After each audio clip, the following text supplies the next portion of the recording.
देर दोपहर का सूरज Saint Louis airport को एक गर्म चमक में नहला रहा था।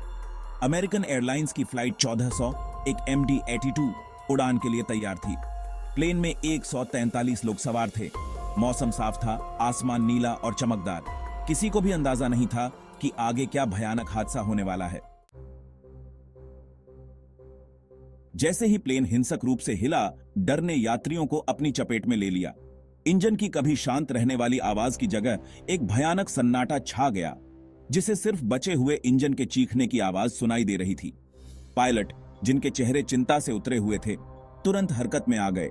उनका प्रशिक्षण काम आया और वे लड़खड़ाते विमान को नियंत्रित करने के लिए संघर्ष करने लगे। कॉकपिट में स्थिति तनावपूर्ण थी। कैप्टन डिक्सन और फर्स्ट ऑफिसर कोकर ने आपसी तालमेल से काम किया।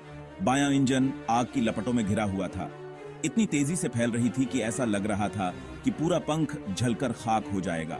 केबिन में दहशत फैलने लगी। पायलटों को कॉकपिट में एक के बाद एक कई तरह की चेतावनियां मिल रही थीं। कैप्टन डिक्सन नियंत्रण बनाए रखने के लिए संघर्ष कर रहे थे।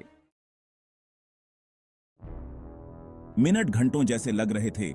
पायलट विमान पर नियंत्रण पाने के लिए संघर्ष कर रहे थे। हर सेकंड एक घंटे जैसा लग रहा था, क्योंकि वे खराब सिस्टम, तेज आग और गुरुत्वाकर्षण के खिंचाव से जूझ रहे थे। उनका प्रशिक्षण, जो सालों के अनुभव से निखरा था, बस वही उन्हें आपदा से बचा सकता था। स्थिति को देखते हुए तुरंत कार्रवाई की जरूरत थी। कैप्टन डिक्सन ने, जिनकी आवाज में तनाव था लेकिन फिर भी स्थिर थी, तुरंत लैंडिंग करने का अहम फैसला लिया। एयरपोर्ट अभी भी पहुंच के अंदर था, लेकिन बायां इंजन खराब होने और आग भड़कने से सुरक्षित लैंडिंग की गारंटी नहीं थी। हालात उनके खिलाफ थे, लेकिन वे विमान को जमीन पर वापस लाने की कमजोर उम्मीद से चिपके हुए थे। ईंधन, जो उनकी हालत में बहुत कीमती था, तेजी से खत्म हो रहा था। आग उनके तमाम प्रयासों के बावजूद लगातार जलती रही, जिससे कीमती समय और संसाधन बर्बाद हो रहे थे। हवा में धुएं की गंध और तनाव साफ महसूस किया जा सकता था। सभी यात्रियों पर एक भारी बोझ था।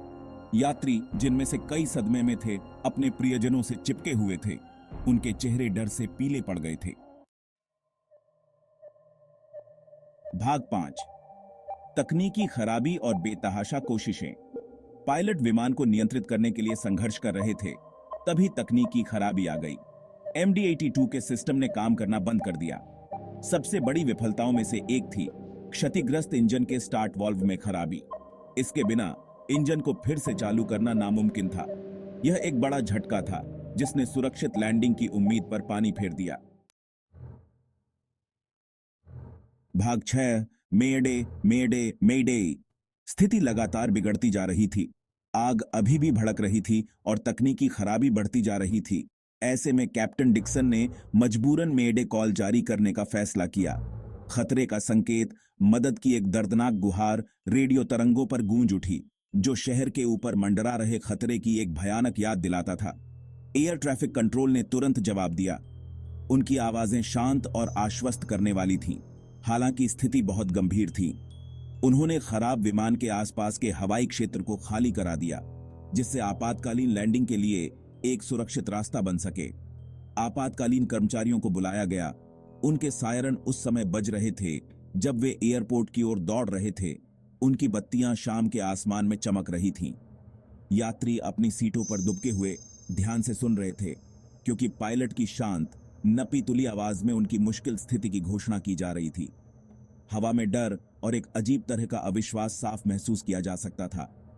कई लोग प्रार्थना कर रहे थे। उनकी फुसफुसाहट उनकी बेबसी को दर्शा रही थी। दूसरे लोग अपने प्रियजनों से लिपट गए, अज्ञात के डर के बीच सांत्वना की तलाश में। भाग 7। आखिरी पड़ाव। क्षतिग्रस्त MD-82, जिसके पीछे धुआं और आग थी, मुश्किल से वापस एयरपोर्ट की ओर बढ़ रहा था। रनवे की बत्तियां, जो उस घिरते अंधेरे में उम्मीद की किरण थीं, जैसे जैसे प्लेन नीचे उतर रहा था, धीरे धीरे बड़ी होती जा रही थीं। आखिरी पड़ाव बहुत धीमा और पीड़ादायक था। गुरुत्वाकर्षण के साथ एक नाजुक रिश्ता था, क्योंकि पायलट नियंत्रण के लिए संघर्ष कर रहे थे। पहले से ही तनावपूर्ण स्थिति को देखते हुए पायलटों को पता चला कि नोज गियर, जो सुरक्षित लैंडिंग के लिए बहुत जरूरी था, काम नहीं कर रहा था। इसके बिना लैंडिंग भयावह होगी। प्लेन के रनवे पर चिंगारियों और मलबे की बौछार के साथ टकराने की आशंका थी। समय, जो पहले से ही कम था, और भी तेजी से निकलता जा रहा था। लोहे के जैसे मजबूत इरादों और अटूट दृढ़ संकल्प के साथ पायलटों ने एक जोखिम भरा कदम उठाने का फैसला किया। वे प्लेन को उसके मेन लैंडिंग गियर पर उतारेंगे, इस उम्मीद में कि विमान के भार से नोज गियर काम करने लगेगा। यह एक जोखिम भरा दांव था, आपदा को टालने की आखिरी कोशिश। भाग 8, राहत की सांस। सच्चाई का सामना करने का समय आ गया था। MD-82, जिसका बचा हुआ इंजन चिल्ला रहा था, एक जोरदार धमाके के साथ रनवे पर आ गिरा। धातु के कंक्रीट से रगड़ने से चिंगारियां उठी, लैंडिंग गियर की कर्कश आवाज तनाव और दबाव का एक बहुत तेज संगीत थी। प्लेन, जिसकी गति मुश्किल से कम हो पाई थी, रनवे पर फिसल गया। हवा में जलते रबर की गंध भर गई। जैसे ही नोज गियर ने काम करना शुरू कर दिया, केबिन में राहत की सांस भर गई, मानो किसी चमत्कार से। प्लेन रनवे पर आ गया। उसकी खतरनाक यात्रा आखिरकार खत्म हो गई।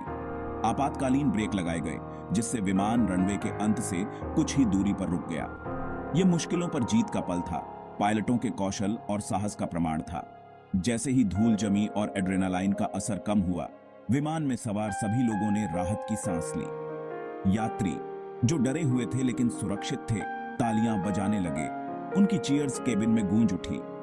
यह कृतज्ञता का एक स्वाभाविक प्रदर्शन था, जिंदगी का जश्न और इंसानी भावना की अदम्य भावना का प्रमाण था। भाग 9, नतीजा और जांच। अमेरिकन एयरलाइंस की फ्लाइट 1400 की उस भयानक त्रासदी के बाद काफी गतिविधियां देखने को मिली। आपातकालीन वाहन अपने सायरन बजाते हुए क्षतिग्रस्त विमान को घेरे हुए थे। अग्निशमन कर्मचारी, जिनके चेहरे उनके हेलमेट के नीचे सख्त थे, सुलगते इंजन को बुझा रहे थे, यह सुनिश्चित करते हुए कि आग पूरी तरह से बुझ जाए। पैरामेडिक्स, जिनकी निगाहें भीड़ में चोट के निशान देख रही थीं, मदद के लिए तैयार खड़े थे। शुक्र है, और चमत्कारिक रूप से कोई जान नहीं गई। कुछ मामूली चोटें आईं, ज्यादातर खराब लैंडिंग के कारण, लेकिन सभी यात्री और चालक दल के सदस्य मलबे से बाहर निकल आए।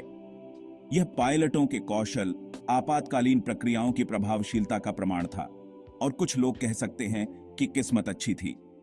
नेशनल ट्रांसपोर्टेशन सेफ्टी बोर्ड, जो विमानन दुर्घटनाओं की जांच के लिए जिम्मेदार एजेंसी है, ने पूरी जांच शुरू कर दी।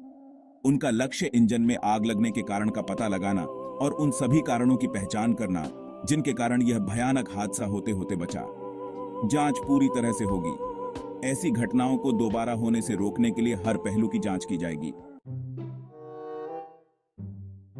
भाग 10, रखरखाव में गलतियां और प्रशिक्षण में कमियां। NTSB की जांच, जो बहुत विस्तृत प्रक्रिया थी, ने रखरखाव में कई गलतियों और प्रशिक्षण में कमियों का खुलासा किया, जिनके कारण यह भयानक हादसा होते होते बचा। यह याद दिलाता है कि विमानन की व्यवस्थित दुनिया में भी मानवीय भूल के विनाशकारी परिणाम हो सकते हैं। प्रमुख निष्कर्षों में से एक विमान के इंजन के रखरखाव से संबंधित था। जांच से पता चला कि एक महत्वपूर्ण हिस्सा, इंजन का स्टार्ट वाल्व, ठीक से मेंटेन नहीं किया गया था। यह चूक, प्रोटोकॉल में एक मामूली सी चूक, के विनाशकारी परिणाम हुए, जिसके कारण सीधे इंजन में आग लग गई। इसके अलावा जांच में पायलट प्रशिक्षण कार्यक्रम में कमियां पाई गईं। हालांकि फ्लाइट 1400 के पायलटों ने दबाव में रहते हुए बेहतरीन प्रतिक्रिया दी थी। जांच से पता चला कि पायलटों को ऐसी गंभीर आपात स्थितियों के लिए बेहतर तरीके से तैयार करने के लिए प्रशिक्षण कार्यक्रम में सुधार किया जा सकता है। NTSB ने अपनी अंतिम रिपोर्ट में इन मुद्दों का समाधान करने और भविष्य में ऐसी घटनाओं को रोकने के उद्देश्य से कई सिफारिशें जारी की। भाग 11, सबक सीखा, सुरक्षा सबसे पहले। अमेरिकन एयरलाइंस की फ्लाइट 1400 की यह घटना विमानन उद्योग में कड़े रखरखाव और पूरी तरह से प्रशिक्षण के महत्व की याद दिलाती है। यह इस तथ्य को रेखांकित करता है कि सबसे उन्नत तकनीक भी उतनी ही अच्छी होती है जितने अच्छे लोग इसे मेंटेन और संचालित करते हैं। इस घटना के कारण अमेरिकन एयरलाइंस और व्यापक विमानन उद्योग में महत्वपूर्ण बदलाव हुए। रखरखाव प्रक्रियाओं की समीक्षा की गई और उन्हें और कड़ा किया गया। जवाबदेही और काम पर ध्यान पर नए सिरे से जोर दिया गया। पायलट प्रशिक्षण कार्यक्रमों को बेहतर बनाया गया।